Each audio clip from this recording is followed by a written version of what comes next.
આજના આ ડીપ ડાઇવમાં સ્વાગત છે.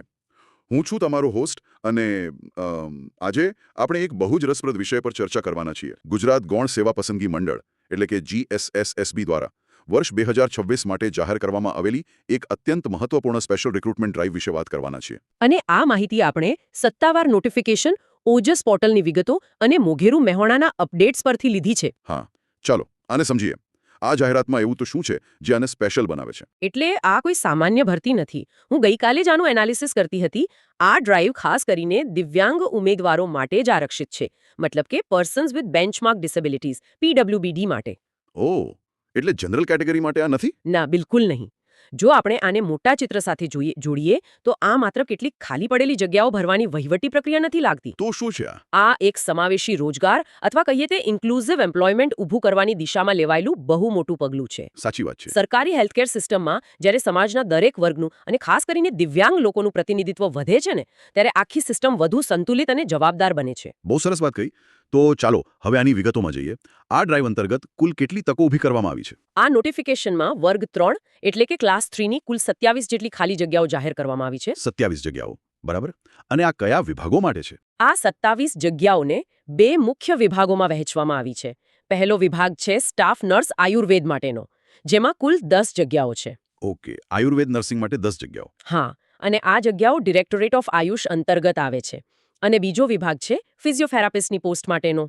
તેમાં કેટલી જગ્યાઓ છે? તેમાં કુલ 17 જગ્યાઓ છે. આ જગ્યાઓ commissioner of health, rural and medical services અંતર્ગત કામ કરશે. એટલે કે આયુર્વેદ અને મોડર્ન ફિઝિયોથેરાપી બંને ક્ષેત્રોમાં દિવ્યાંગ ઉમેદવારો માટે એક સીધો રસ્તો ખોલવામાં આવ્યો છે. આ ખરેખર સારી તક છે. બિલકુલ. આ જગ્યાઓની વહેંચણી ખૂબ જ રસપ્રદ છે, કારણ કે બંને પોસ્ટ હેલ્થકેર ક્ષેત્રના ખૂબ જ સક્રિય ભાગ છે. પણ શું? જે બાબત આ આખી જાહેરાતને સૌથી વધુ આકર્ષક બનાવે છે તે છે આર્થિક સુરક્ષાની રૂપરેખા. સરકારી નોકરીનું સૌથી મોટું પાસું એની આર્થિક સ્થિરતા જ હોય છે ને. હા, પગાર ધોરણની વાત તો સૌથી મહત્વની છે. તો આમાં શું સ્કેલ છે? આ જગ્યાઓ પર પસંદગી પામનાર ઉમેદવારોને શરૂઆતના 5 વર્ષના સમયગાળા માટે દર મહિને ₹40,800નો ફિક્સ પગાર મળવાપાત્ર થશે. ₹40,800. આજના સ્પર્ધાત્મક સમયમાં કરિયરની શરૂઆત કરવા માટે આ એક ખૂબ જ મજબૂત આર્થિક પાયો પૂરો પાડે છે. એક્ઝેક્ટલી. એટલે કે શરૂઆતના 5 વર્ષ એક પ્રકારનો પ્રોબેશન પીરિયડ ગણી શકાય, ખરું ને? પણ હું વાંચતો હતો કે અસલી સુરક્ષા તો એ 5 વર્ષ પછી શરૂ થાય છે. હા, કારણ કે એકવાર આ 5 વર્ષ સંતોષકારક રીતે પૂર્ણ થઈ જાય, ત્યારબાદ ઉમેદવારોને 7મા પગાર પંચના લેવલ 5માં કાયમી ધોરણે સમાવી લેવામાં આવશે. અને લેવલ 5નું પે મેટ્રિક્સ તો ઘણું સારું હોય છે. હા, તે ₹29,200થી શરૂ થઈને 92,300 સુધીનું હોય છે. એટલે કે એકવાર આ નોકરીમાં પસંદગી થઈ ગઈ અને 5 વર્ષ નિષ્ઠાપૂર્વક કામ કરી લીધું, પછી નિવૃત્તિ સુધી આર્થિક બાબતે ચિંતા કરવાની જરૂર રહેતી નથી. ચોક્કસપણે. અને એટલે જ મારે ખાસ કહેવું છે કે જે યુવાનો આ પોસ્ટ માટેની શૈક્ષણિક લાયકાત ધરાવે છે ને, તેમના માટે આ એક એવી તક છે જેને કોઈપણ સંજોગોમાં જતી ન કરવી જોઈએ. સાચી વાત છે. સરકારી સિસ્ટમમાં જોડાઈને દર્દીઓની સેવા કરવાની સાથે સાથે પોતાના કરિયરને આટલી હદે સુરક્ષિત કરવાની તક વારંવાર નથી મળતી. સ્ટાફ નર્સ આયુર્વેદ વર્ગ 3ની પોસ્ટ માટે ઉમેદવાર પાસે માન્ય યુનિવર્સિટીમાંથી આયુર્વેદ નર્સિંગમાં બેચલર ડિગ્રી અથવા તો ડિપ્લોમા હોવો ફરજિયાત છે. ઓકે, ડિગ્રી યા ડિપ્લોમા? પણ માત્ર ડિગ્રી હોવી પૂરતી નથી હોતી. ઉમેદવારનું Gujarat board of Ayurvedic and Unani systems of મેડિસિનમાં રજિસ્ટ્રેશન થયેલું હોવું પણ એટલું જરૂરી છે. અચ્છા, એટલે આ રજિસ્ટ્રેશન વગર અરજી માન્ય ગણાશે નહીં? બિલકુલ નહીં. એ જ રીતે ફિઝિયોથેરાપિસ્ટની પોસ્ટ માટે પણ નિયમો એકદમ સ્પષ્ટ છે. તેમાં શું લાયકાત માંગી છે? ઉમેદવારે ભારત સરકાર કે રાજ્ય સરકારના કાયદા હેઠળ સ્થાપિત કોઈ પણ માન્ય યુનિવર્સિટીમાંથી ફિઝિયોથેરાપીમાં બેચલર ડિગ્રી મેળવેલી હોવી જોઈએ. અને રજિસ્ટ્રેશન? હા, જે રીતે આયુર્વેદ નર્સિંગમાં રજિસ્ટ્રેશન જરૂરી હતું, તેવી જ રીતે અહીં ગુજરાત સ્ટેટ કાઉન્સિલ ફોર ફિઝિયોથેરાપીમાં રજિસ્ટ્રેશન થયેલું હોવું અનિવાર્ય છે. સમજાયું. આ કાઉન્સિલ રજિસ્ટ્રેશનનો નિયમ દર્શાવે છે કે સરકાર માત્ર શૈક્ષણિક લાયકાત જ નહીં, પરંતુ પ્રોફેશનલ એકાઉન્ટેબિલિટી પણ માંગે છે. સાવ સાચી વાત. આ ઉપરાંત કેટલીક સામાન્ય લાયકાતો પણ હોય છે ને, જે મોટાભાગની સરકારી નોકરીઓમાં જોવા મળે છે. હા, જેમ કે ઉમેદવાર પાસે કોમ્પ્યુટર એપ્લિકેશનનું પાયાનું જ્ઞાન હોવું જોઈએ. અને ભાષાકીય લાયકાત? હા, ગુજરાતી અથવા હિન્દી અથવા બંને ભાષાઓ પર સારી પકડ હોવી જોઈએ. આ બધું તો સમજી શકાય તેવું છે. પણ જ્યાં સુધી સરકારી નોકરીઓની વાત છે, ત્યાં સુધી સૌથી મોટો પ્રશ્ન હંમેશા ઉંમર મર્યાદાનો રહેતો હોય છે. મેં જોયું છે કે ઉમેદવારો આ બાબતે બહુ કન્ફ્યુઝ થતા હોય છે. ઉંમરની ગણતરી માટે 12 માર્ચ 2026ને આધાર તારીખ તરીકે લેવામાં આવી છે. 12 માર્ચ 2026. ઓકે. સામાન્ય નિયમ મુજબ સ્ટાફ નર્સ માટે ઉંમર મર્યાદા 18 થી 40 વર્ષ નક્કી કરવામાં આવી છે, જ્યારે ફિઝિયોથેરાપિસ્ટ માટે આ મર્યાદા 18 થી 35 વર્ષની રાખવામાં આવી છે. પણ અહીં જે નોંધપાત્ર છે તે એ છે કે આ કોઈ સામાન્ય ભરતી નથી. આ સ્પેશિયલ ડ્રાઈવ ફોર પીડબ્લ્યુબીડી છે હા અને આ જ બાબત ઉંમરના નિયમોમાં એક બહુ મોટો અને સકારાત્મક બદલાવ લાવે છે ખરું ને હા આ એક ખૂબ જ મહત્વનો મુદ્દો છે દિવ્યાંગ ઉમેદવારો માટે સરકારના નિયમો અનુસાર ઉંમર મર્યાદામાં મહત્તમ 10 વર્ષ સુધીની વિશેષ છૂટછાટ આપવામાં આવી છે 10 વર્ષની છૂટછાટ આ તો બહુ મોટી રાહત કહેવાય હા અને આ શા માટે જરૂરી છે તે પણ સમજવું પડે ઘણીવાર સ્વાસ્થ્ય સંબંધી તકલીફો મેડિકલ ટ્રીટમેન્ટ અથવા તો શૈક્ષણિક સંસ્થાઓમાં સુવિધાઓના અભાવને કારણે દિવ્યાંગ વિદ્યાર્થીઓનો અભ્યાસ પૂરો થવામાં સામાન્ય કરતાં વધુ સમય લાગી જતો હોય છે પ્રેક્ટિકલ પ્રોબ્લેમ્સ હોય છે બિલકુલ એટલે 10 વર્ષની છૂટછાટ એવા ઉમેદવારોને એક સમાન પ્લેટફોર્મ પૂરું પાડે છે જો કોઈ ઉમેદવાર નિર્ધારિત ઉંમર કરતાં થોડા મોટા હોય તો પણ તેવા છૂટછાટનો ઉપયોગ કરીને અરજી કરી શકે છે આ ખરેખર એક બહુ જ માનવીય અને પ્રેક્ટિકલ અભિગમ છે પણ આ છૂટછાટની પણ એક મર્યાદા છે એ આપણે ભૂલવું ન જોઈએ હા મેક્સિમમ લિમિટ છે તમામ પ્રકારની છૂટછાટ ઉમેર્યા પછી પણ 12 માર્ચ 2026ની સ્થિતિએ ઉમેદવારની મહત્તમ ઉંમર 45 વર્ષથી વધુ કોઈ પણ સંજોગોમાં ન હોવી જોઈએ એક્ઝેક્ટલી જો ઉંમર 45 વર્ષ અને 1 દિવસ પણ હશે ને તો તે ઉમેદવારી રદ ગણાશે બરાબર અને આ ચર્ચામાં આપણે વારંવાર એ સ્પષ્ટ કરવું જરૂરી છે કે આ આખી ભરતી પ્રક્રિયા માત્ર ને માત્ર દિવ્યાંગ ઉમેદવારો માટે છે જનરલ કેટેગરીના ઉમેદવારો આમાં અરજી કરી શકશે નહીં હા એ ક્લિયર હોવું જોઈએ ઓકે તો હવે ધારી લઈએ કે કોઈ ઉમેદવાર પાસે યોગ્ય ડિગ્રી છે કાઉન્સિલમાં રજિસ્ટ્રેશન છે અને તેઓ ઉંમર મર્યાદાના માપદંડમાં પણ ફિટ બેસે છે તો આગળનો તબક્કો શું હશે પસંદગી પ્રક્રિયા કઈ રીતે થશે પસંદગી પ્રક્રિયા સંપૂર્ણપણે એક જ તબક્કાની સ્પર્ધાત્મક પરીક્ષા પર આધારિત છે માત્ર એક જ પરીક્ષા હા અહીં જીએસએસએસબી એ પરીક્ષા પદ્ધતિને લઈને જે માળખું તૈયાર કર્યું છે તે સમજવા જેવું છે આ પરીક્ષા ઓબ્જેક્ટિવ ટાઈપ એમસીક્યુ એટલે કે બહુવિકલ્પી પ્રશ્નો આધારિત હશે ઓએમઆર સીટ પર આપવાની આ પરીક્ષા કાં તો computer based response test CBRT પદ્ધતિથી લેવામાં આવશે અથવા તો ઓએમઆર પદ્ધતિથી સીબીઆરટી એટલે પેલી ઓનલાઈન કોમ્પ્યુટર પર થાય છે ને હા અને જો સીબીઆરટી પદ્ધતિથી પરીક્ષા લેવાય તો તે દિવ્યાંગ ઉમેદવારો માટે વધુ અનુકૂળ રહી શકે છે કારણ કે તેમાં ઓએમઆર શીટના કુંડાળા કરવાની શારીરિક મહેનત બચી જાય છે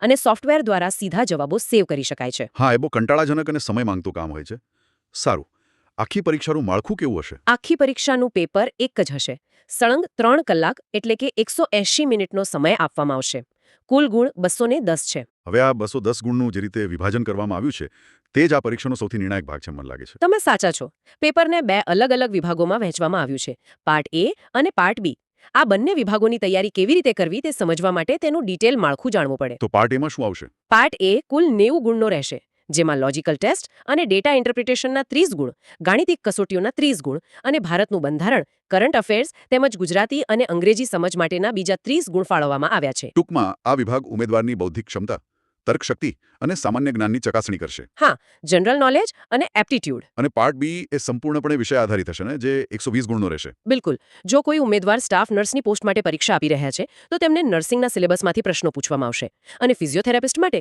ફિઝિયોથેરાપીના પ્રશ્નો હશે આમાં માત્ર થિયરી જ નહીં પણ પ્રેક્ટિકલ એપ્લિકેશનને લગતા પ્રશ્નોનું પણ ઘણું મહત્વ રહેશે ચોક્કસ પણ આ એક મહત્વપૂર્ણ પ્રશ્ન ઊભો કરે છે અને હું કહીશ કે ઘણા ઉમેદવારો અહીં થાપ ખાઈ જાય છે કેવી રીતે મોટા ભાગે એવું બને કે કોઈ ઉમેદવાર પોતાના મુખ્ય વિષયમાં ખૂબ જ હોશિયાર હોય તેમને એવું લાગે કે હું ફિઝિયોથેરાપીના પાર્ટ બીમાં 120માંથી 100 કે 110 માર્ક ખેંચી લઈશ તો પછી ગણિત કે સામાન્ય જ્ઞાનવાળા પાર્ટ એમાં મહેનત કરવાની શું જરૂર છે હા આવું ઘણા વિચારતા હોય છે પણ ના જીએસએસબીનો એક બહુ જ કડક નિયમ અહીં લાગુ પડે છે મેરિટ લિસ્ટમાં આવવા માટે ઉમેદવારે પાર્ટ એ અને પાર્ટ બી બંનેમાં સ્વતંત્ર રીતે લઘુત્તમ 40% ગુણ મેળવવા ફરજિયાત છે આ નિયમને થોડો વધુ સ્પષ્ટ કરીએ કારણ કે આ ખરેખર એક ગેમ ચેન્જર છે સમજાવો ધારો કે એક ઉમેદવારે પાર્ટ બીમાં 120માંથી 115 ગુણ મેળવી લીધા પણ પાર્ટ એના 90 ગુણમાંથી 40% એટલે કે ઓછામાં ઓછા 36 ગુણ લાવવા પડે જો એ ઉમેદવાર પાર્ટ એમાં 90માંથી માત્ર 30 ગુણ જ લાવી શક્યો તો તેનું ટોટલ ભલે 145 થતું હોય પણ તે સીધો જ સ્પર્ધામાંથી બહાર થઈ જશે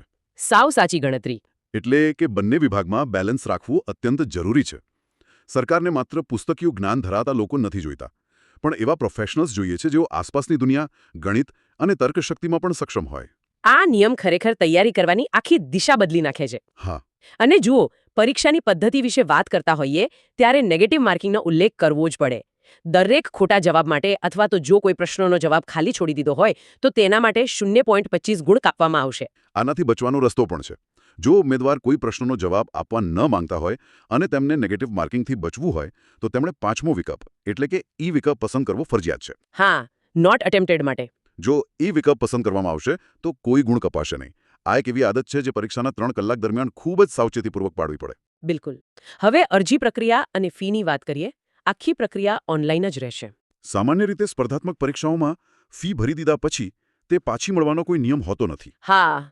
પણ આ સ્પેશિયલ ડ્રાઈવમાં એક બહુ મોટો અને હકારાત્મક નિર્ણય લેવામાં આવ્યો છે. અહીં સૌથી રસપ્રદ વાત એ છે કે દિવ્યાંગ ઉમેદવારો માટે ઓનલાઈન અરજી ફી ₹400 નક્કી કરવામાં આવી છે. જે ડેબિટ કાર્ડ કે યુપીઆઈ દ્વારા ભરી શકાય છે. હા, પરંતુ જો ઉમેદવાર ખરેખર પરીક્ષા કેન્દ્ર પર જઈને પરીક્ષા આપશે, એટલે કે પરીક્ષાના દિવસે હાજર રહેશે, તો આ ₹400ની પૂરેપૂરી ફી તેમના બેંક ખાતામાં પાછી જમા કરી દેવામાં આવશે. આને એક માસ્ટર સ્ટ્રોક કહી શકાય. કેવી રીતે?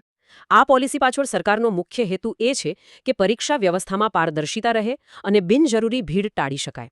જે લોકો માત્ર ટાઈમપાસ માટે કે અનુભવ ખાતર ફોર્મ ભરે છે અને પછી પરીક્ષા આપવા નથી જતા, તેમને આ ₹400નો ખર્ચ ભોગવવો પડશે. હા, એટલે ગંભીરતા જળવાઈ રહે. પરંતુ જે ઉમેદવારો ખરેખર ગંભીરતાથી તૈયારી કરી રહ્યા છે અને પરીક્ષા આપવા જશે, તેમના માટે આ પરીક્ષા આખરે તો નિઃશુલ્ક જ બની જાય છે. આનાથી સિરિયસ ઉમેદવારો પર કોઈ આર્થિક બોજ આવતો નથી. આ બધું જ જાણ્યા પછી હવે સૌથી અગત્યની વાત આવે છે ટાઈમલાઈન. અરજી ક્યાં અને ક્યારે કરવાની છે? અરજી કરવા માટે ગુજરાત સરકારના સત્તાવાર ઓજસ પોર્ટલ પર જવાનું રહેશે. વેબસાઇટનું નામ છે ojas.gujarat.gov.in. અરજી પ્રક્રિયા 26 ફેબ્રુઆરી 2026ના રોજ બપોરે 14 કલાકથી શરૂ થઈ ચૂકી છે. અને ફોર્મ સબમિટ કરવાની છેલ્લી તારીખ છે 12 માર્ચ 2026, રાત્રે 23 કલાક અને 59 મિનિટ સુધી. અહીં એ પણ ધ્યાનમાં રાખવું કે ઓનલાઈન ફી ભરવા માટે થોડો વધુ સમય આપવામાં આવ્યો છે. ફી ભરવાની છેલ્લી તારીખ 15 માર્ચ 2026ના રોજ રાત્રે 23 કલાક અને 59 મિનિટ સુધીની છે. પણ મૂળ ફોર્મ ભરવાની છેલ્લી તારીખ તો 12 માર્ચ જ છે. એમાં કોઈ ફેરફાર નથી. છેલ્લી તારીખનો ઉલ્લેખ થયો છે તો એ પણ કહેવું પડે કે ક્યારેય છેલ્લા દિવસોની રાહ ન જોવી જોઈએ. છેલ્લી ઘડીએ ઘણીવાર સર્વર ડાઉન થઈ જતું હોય છે, પેમેન્ટ અટવાઈ જાય છે અથવા તો ટેકનિકલ ખામી સર્જાઈ શકે છે. સાચી સલાહ છે. જો તમે લાયકાત ધરાવતા હો તો વહેલામાં વહેલી તકે ફોર્મ ભરી દેવું એ જ ડહાપણભર્યું પગલું છે. તો જો આપણે અત્યાર સુધીની ચર્ચાનો ટૂંકમાં સારાંશ કાઢીએ તો GSSSB દ્વારા જાહેર કરાયેલી આ 27 જગ્યાઓ આયુર્વેદ, નર્સિંગ અને ફિઝિયોથેરાપીના દિવ્યાંગ પ્રોફેશનલ્સ માટે એક અત્યંત શાનદાર અને સુરક્ષિત ભવિષ્યની તક છે.